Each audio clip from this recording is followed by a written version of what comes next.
కేవలం 10 నిమిషాల్లో అయిపోయే లంచ్ బాక్స్ రెసిపీ చూసేద్దాం. చాలా ఈజీగా టేస్టీగా చేసుకోవచ్చు. అందుకోసం ముందుగా ఒక కప్పు బియ్యం తీసుకొని అందులో నీళ్లు పోసుకొని 2-3 సార్లు బాగా వాష్ చేసుకొని అందులోనే కొద్దిగా నీళ్ళు పెట్టేసుకొని పక్కన పెట్టేసుకోవాలి.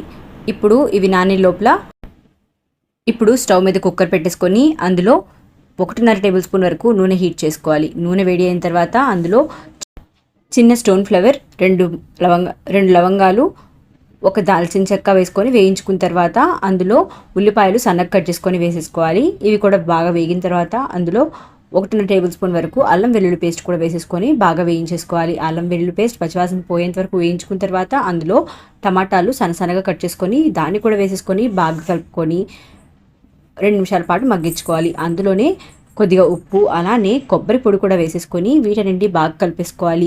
కొబ్బరి పొడి బాగా వేగిన తర్వాత అందులో మనం నానబెట్టుకున్న బియ్యం వేసేసుకోవాలి.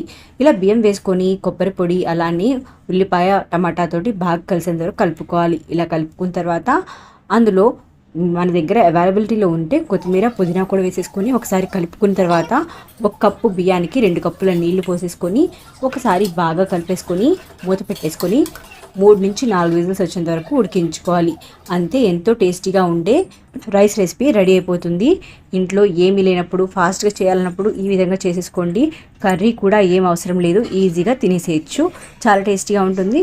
ఎలా ఉందో కమెంట్ చేయండి.